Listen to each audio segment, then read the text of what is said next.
পাউরুটি দিয়ে 4টা ভিন্ন ধরনের নাস্তা রেসিপি শেয়ার করব, যেগুলো আপনারা মাত্র 10 মিনিটে তৈরি করে নিতে পারবেন। হাতে সময় না থাকলে এরকম নাস্তা হবে একদম বেস্ট। হাতে মাত্র 10 মিনিট সময় থাকলে বানিয়ে নিতে পারবেন মজাদার এই এগ স্যান্ডউইচটা। আসসালামু আলাইকুম everyone, welcome back to my video. আজকে আপনাদের সাথে আমি খুবই সহজে এগ স্যান্ডউইচের রেসিপি শেয়ার করব, যেটা বড় থেকে ছোট সবাই খুব বেশি পছন্দ করবে। আর একদমই অল্প উপকরণে অল্প সময় হেলদি ভাবে তৈরি করে দেখাবো মজাদার এই স্যান্ডউইচটা। আর এটা বানাতে আপনাদের কোনো রকমের মেয়োনিজেরও প্রয়োজন নেই। তো চলুন কথা না বাড়িয়ে ভিডিওতে যাওয়া যাক। এটা বানানোর জন্য প্রথমে চুলায় একটা প্যান বসিয়ে 1 টেবিল চামচ পরিমাণে বাটার দিয়ে দিচ্ছি। তারপর বাটারটাকে খুব ভালো মতো মেল্ট করে নিতে হবে। তারপর এর মধ্যে দিয়ে দিচ্ছি 2 চা চামচের মতো ময়দা। বাটারের সাথে ময়দাটা খুব ভালো মতো মিশিয়ে নিতে হবে। এরপর দেখবেন যে দুইটা খুব ভালো মতো মিশিয়ে গিয়ে এরকম একটু শক্ত টাইপের হয়ে গেছে। তো তারপর এর মধ্যে আমি অল্প অল্প করে দুধ দিয়ে দিচ্ছি। এখানে আমি প্রায় 2 কাপের মতো দুধ দিয়ে তারপর অনবরত নেড়ে চেড়ে মিশিয়ে নিচ্ছি। কিছুক্ষণ নাড়তে থাকবেন। তারপর দেখবেন যে ময়দাটা খুব সুন্দর মতো দুধের সাথে মিশে যাবে আর এটা খুব সুন্দর মতো ঘন হয়ে যাবে। দেখতে পাচ্ছেন আস্তে আস্তে কিন্তু এটা ঘন হয়ে আসছে। আমি এটাকে খুব বেশি ঘন করছি না, কারণ ঠান্ডা হয়ে যাওয়ার পর এটা খুব সহজেই ঘন হয়ে যাবে। এখন একটা বোল নিয়ে নিচ্ছি। তারপর এর মধ্যে দিয়ে দিব 2টা সিদ্ধ করে নেওয়া ডিম। এখন এই ডিমটাকে টুকরা টুকরা করে কেটে দিতে হবে। আমি এখানে সিদ্ধ করে নেওয়া ডিমটা ব্যবহার করছি, এতে করে এই স্যান্ডউইচটা খেতে অনেক বেশি ভালো হবে। তো ডিমটাকে এরকম কুচি কুচি করে কেটে নিতে হবে। আপনারা চাইলে গ্রেট করে নিতে পারেন, আবার চাইলে কাঁটা চামচ দিয়ে খুব ভালো মতো ম্যাশ করে নিতে পারেন। সবগুলো কেটে নেওয়া হয়ে গিয়েছে। এখন একটা কাঁটা চামচ দিয়ে আর একটু ম্যাশ করে দিচ্ছি। তো তাহলেই কিন্তু ডিমটা রেডি। এখন এর মধ্যে আমি দিয়ে দিচ্ছি কুচি করে নেওয়া গাজর, তারপর দিয়ে দিচ্ছি কুচি করে নেওয়া ক্যাপসিকাম। এটা হাতের কাছে না থাকলে বাদ দিতে পারেন, তবে যেহেতু এখন শীতকাল রয়েছে এটা অ্যাভেলেবেল পাওয়াই যায়। এরপর এর মধ্যে আমি দিয়ে দিচ্ছি শসা কুচি, সাথে দিয়ে দিচ্ছি কিছুটা পরিমাণে গোলমরিচের গুঁড়া আর 2 টেবিল চামচের মতো চিনি দিয়ে দিচ্ছি আর স্বাদ অনুযায়ী লবণ দিয়ে দিব। এরপর দিয়ে দিচ্ছি 1 ফালি লেবুর রস, যদি কোনো ব্যাড স্মেল থেকে থাকে সেটা চলে যাবে আর খুব সুন্দর একটা ফ্লেভার আসবে। এরপর আমরা যে মেয়োনিজটা বানিয়ে রেখেছিলাম সেই মেয়োনিজটা এর মধ্যে দিয়ে দিচ্ছি। আপনারা চাইলে এটা মেয়োনিজ ছাড়াও বানাতে পারেন, তবে দিলে কিন্তু টেস্ট অনেক বেশি ভালো আসে। এরপর আমি 2টা চামচের সাহায্যে সবকিছুকে খুব ভালো মতো মিশিয়ে দিচ্ছি। এটা একটু ক্রিমি টেক্সচার হবে, এতে করে পাউরুটিটা বা স্যান্ডউইচটা খেতে খুবই ভালো হবে। তো ভালো মতো মিশিয়ে নেওয়া হয়ে গিয়েছে। এখন আমি 2টা ব্রেড নিয়ে নিচ্ছি। তারপর সাইডের যে ব্রাউন অংশটা আছে ওইটা কেটে নিব। তারপর মাঝখানে আমি যে পুরটা বানিয়ে রেখেছিলাম সেই পুরটা দিয়ে দিচ্ছি। পছন্দ অনুযায়ী পুরটা বাড়িয়ে কমিয়ে দিতে পারেন। সব দিকে সমানভাবে ছড়িয়ে দেওয়ার পর উপরে আরেকটা ব্রেড দিয়ে দিচ্ছি। তারপর এটাকে কেটে নিব। এটাকে আমি 3 করে শেপ করে কেটে নিচ্ছি। স্যান্ডউইচটা আপনারা যেভাবে খুশি সেভাবে কিন্তু কেটে নিতে পারেন। আর আপনারা চাইলে এটাকে একটু ভেজে নিতে পারেন, তাহলেও কিন্তু খেতে খুব বেশি ভালো লাগবে। তবে এভাবে করে খেলেও কিন্তু অনেক বেশি ভালো লাগে। আবার চাইলে এটাকে ফ্রোজেন করেও রেখে দিতে পারেন।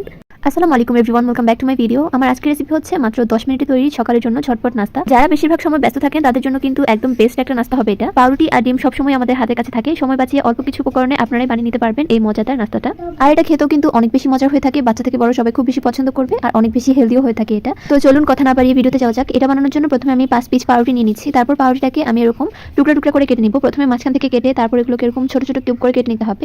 এরপর এই পাউরুটিগুলোকে আমি একটা প্যানের মধ্যে নিয়ে নিচ্ছি। আজকে আমি এই পিজাটা বা পাউরুটির এই নাস্তাটা আমি এরকম একটা ছোট প্যানের মধ্যে তৈরি করব। আপনারা চাইলে পছন্দ অনুযায়ী যে কোনো ধরনের প্যান নিতে পারেন। তো এখন এর মধ্যে আমি এই পাউরুটিগুলো নিয়ে নিচ্ছি। পাউরুটিগুলো নিয়ে নেওয়া হয়ে গেলে এখন এটাকে একপাশে রেখে দিব। আর তারপর আমি একটা বোল নিয়ে নিচ্ছি। এরপর এই বোলের মধ্যে নিয়ে নিচ্ছি 2টা ডিম। পাউরুটি যদি আপনারা কম বেশি করতে চান তাহলে ডিমটাকেও কম বেশি করতে হবে। এখন 2টা ডিমের মধ্যে আমি দিয়ে দিচ্ছি শুকনো মরিচের গুঁড়া আর দিয়ে দিব স্বাদ অনুযায়ী লবণ। তারপর খুব ভালো মতো ফেটিয়ে নিব। এখন এই ফেটানো ডিমটাকে আমরা দিয়ে দিচ্ছি ব্রেডের মধ্যে। পাউরুটির মধ্যে ডিমটা দিয়ে দেওয়ার পর সবকিছুকে একটা স্প্যাচুলার সাহায্যে খুব ভালো মতো মিশিয়ে নিতে হবে। সবকিছু ভালো মতো মিশিয়ে নেওয়ার পর এটাকে আমি একটু সমান করে দিচ্ছি আর উপরে আমি পছন্দ অনুযায়ী টপিংস অ্যাড করব। প্রথমে আমি দিয়ে দিচ্ছি কাঁচা পেঁয়াজ। পেঁয়াজটা একদম ভালো মতো কুচি করে তারপর আমি ছড়িয়ে ছড়িয়ে উপরের দিকটাতে দিয়ে দিচ্ছি। পছন্দ অনুযায়ী আপনারা এটা বাড়িয়ে কমিয়ে অ্যাড করতে পারেন। আমি এখানে প্রায় 1 টেবিল চামচের মতো দিচ্ছি। এরপর দিয়ে দিচ্ছি টমেটো কুচি। টমেটোটাকেও একদম ছোট ছোট কুচি করে তারপর আমি দিয়ে দিচ্ছি। এরপর দিয়ে দিচ্ছি ধনিয়া পাতা কুচি। আপনারা চাইলে কিন্তু কাঁচামরিচ কুচিটাও অ্যাড করতে পারেন ঝাল অনুযায়ী। এরপর আমি এর মধ্যে দিয়ে দিচ্ছি মোজারেলা চিজ। চিজ দেওয়ার ফলে কিন্তু এই নাস্তাটা খেতে আরো বেশি ইয়াম্মি হবে। তবে আপনারা চাইলে কিন্তু চিজটা স্কিপ করতে পারেন। আবার চাইলে এখানে হোয়াইট সস দিতে পারেন বা স্লাইস চিজও দিতে পারেন, যেটা হাতের কাছে থাকবে ওইটাই দিতে পারেন। তো চিজ দেওয়ার পর এখন আমি ঢাকনা লাগিয়ে এটাকে রেখে দিব। এরপর চুলায় বসিয়ে চুলার আঁচ মিডিয়াম টু লোয়ে রেখে এটাকে আমি কিছুক্ষণের জন্য বেক করে নিচ্ছি। প্রায় 5 থেকে 6 মিনিট এরকম ভাবে বেক করে নিলে দেখবেন যে চিজটা একদম ভালো মতো গলে গিয়েছে আর নিচের পাটটা একটু ক্রিস্পি হয়ে গিয়েছে। তো ওই পর্যায়ে আমি চুলা থেকে এটাকে নামিয়ে নিচ্ছি। আর এখন এই পিজাটা বা এই নাস্তাটার উপরে আমি কিছুটা পরিমাণে টমেটো কেচাপ দিয়ে দিচ্ছি। এতে করে দেখতে যেমন সুন্দর লাগবে, খেতেও কিন্তু অনেক বেশি ভালো লাগবে। তো টমেটো সসটা দিয়ে দেওয়ার পরে কিন্তু আমাদের এই নাস্তাটা একদম রেডি। এটা কিন্তু আপনারা চাইলে বাচ্চাদের টিফিনের জন্য অনায়াসে দিতে পারেন। এটা যেমন হেলদি তেমন কিন্তু খেতে অনেক বেশি মজার হয়ে থাকে। বাচ্চারা তো অনেক বেশি পছন্দ করে খাবে এটা। আর সকালে যদি আপনাদের হাতে সময় না থাকে তাহলেও কিন্তু খুব সহজে এরকম নাস্তা বানিয়ে পরিবেশন করতে পারেন। মাত্র 10 মিনিটে তৈরি এমন একটা নাস্তা রেসিপি আজকে শেয়ার করব, যেটা একবার খাওয়ার পর বারবার খেতে চাইবে সবাই। আসসালামু আলাইকুম everyone, welcome back to my video. বাচ্চাদের টিফিনের জন্য আমরা কি দিব অনেকেই দুশ্চিন্তায় থাকি। তো আজকে একদম হেলদি ও খুব সহজে তৈরি করে নেওয়া যায় এমন একটা নাস্তা রেসিপি শেয়ার করব। বাচ্চাদের টিফিনে বা সকালের বা বিকালের জন্য কিন্তু অনায়াসে রাখতে পারেন এটা। এটা বানানোর জন্য প্রথমে আমি 1 পিস পাউরুটি নিয়ে নিচ্ছি। এখন পাউরুটির সাইডের যে ব্রাউন অংশটা আছে এটা আমি কেটে নিচ্ছি। এক পাশেরটা কেটে নিব, আরেক পাশেরটা রেখে দিব। এরপর এই পাউরুটিটাকে এরকম চিকন চিকন স্লাইস করে কেটে নিতে হবে। দেখতেই পাচ্ছেন কিভাবে করছি আমি এই কাজটা। এরকম করে আমি সবগুলো পাউরুটি কেটে নিয়েছি। তো এখন আমি একটা বোল নিয়ে নিচ্ছি। এরপর এর মধ্যে নিয়ে নিব 2টা ডিম। 2টা ডিমের সাথে আমি দিয়ে দিচ্ছি স্বাদ মতো কিছুটা লবণ, এখানে হাফ চা চামচের মতো দিচ্ছি। এরপর দিয়ে দিব 2 টেবিল চামচ পরিমাণে ধনিয়া পাতা কুচি। এরপর সবকিছুকে খুব ভালো মতো মিশিয়ে নিচ্ছি। ধনিয়া পাতার সাথে ডিমটা খুব ভালো মতো ফেটিয়ে নিতে হবে। এরপর আমি এর মধ্যে দিয়ে দিচ্ছি হাফ চা চামচের মতো চিলি ফ্লেক্স বা শুকনো মরিচের গুঁড়া। সবকিছু ভালো মতো মিশিয়ে নিচ্ছি। এখন চুলায় একটা প্যান বসিয়ে সামান্য একটু তেল ব্রাশ করে নিব। খুব একটা তেল দেওয়ার প্রয়োজন নেই, অল্প একটু তেল দিয়ে আমি ব্রাশ করে দিয়েছি, দেখতেই পাচ্ছেন।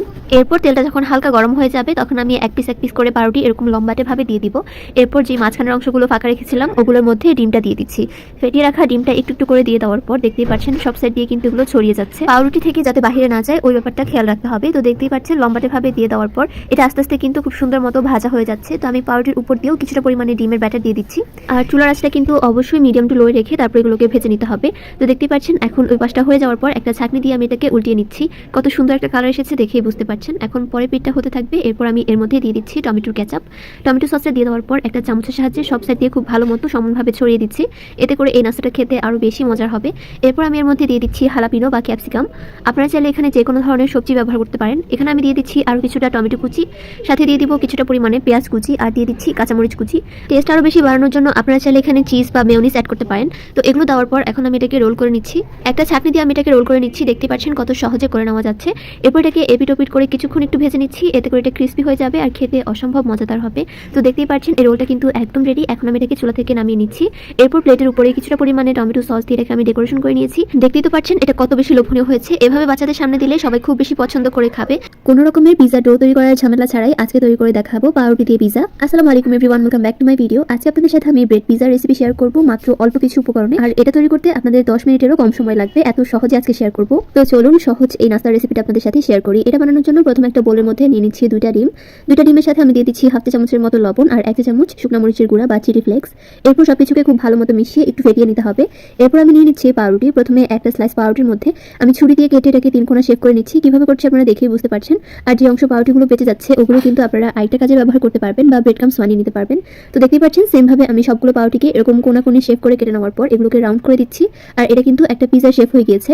তো এখন আমি এগুলোকে রান্না করবো, যার জন্য চুলে একটা প্যান বসিয়ে 1 চা চামচের মতো তেল দিয়ে দিচ্ছি। এখন তেলটা একটু ব্রাশ করে দিব আর তারপর পাউরুটিগুলো একটা একটা করে বসিয়ে দিচ্ছি রাউন্ড করে, অর্থাৎ পিজার শেপ করে। এরপর আমি এর মধ্যে ফেটিয়ে রাখা ডিমটা দিয়ে দিচ্ছি। চুলার আঁচ প্রথম থেকে শেষ পর্যন্ত কিন্তু মিডিয়াম টু লোই থাকতে হবে। তো দেখতে পাচ্ছেন আমি চামচ দিয়ে অল্প অল্প করে এই ডিমটা দিয়ে দেওয়ার পর সম্পূর্ণটা ঢেলে দিয়েছি। তো এখন এটা একটু হওয়ার জন্য অপেক্ষা করব। এটা হতে 2 মিনিটও সময় লাগবে না, দেখবেন যে খুব সুন্দর মতো ড্রাই হয়ে যাবে। তো একটা পাশ যখন হয়ে যাবে আমি এটাকে উল্টিয়ে দিচ্ছি আর তারপর এটাকে 1 মিনিটের মতো একটু ভেজে তারপর আবার উল্টে দিলাম। এরপর পাউরুটির যে মাঝখানের অংশটা আছে তার মধ্যে আমি দিয়ে দিচ্ছি টমেটো সস। আপনারা চাইলে এখানে মেয়োনিজও ব্যবহার করতে পারেন, সেটা কিন্তু খেতে আরও বেশি মজার হবে। এরপর সসের উপর আমি দিয়ে দিচ্ছি কাঁচা পেঁয়াজ কুচি, টমেটো কুচি, কিছুটা পরিমাণে ক্যাপসিকাম কুচি আর তারপর দিয়ে দিচ্ছি কাঁচামরিচ কুচি। পছন্দ অনুযায়ী যে কোনো ধরনের সবজি এখানে ব্যবহার করতে পারবেন। এরপর আমি এর মধ্যে দিয়ে দিচ্ছি মোজারেলা চিজ, পছন্দ মতো চিজ দিয়ে এরপর আমি এটাকে ঢাকনা দিয়ে রেখে দিব 5 থেকে 6 মিনিটের জন্য।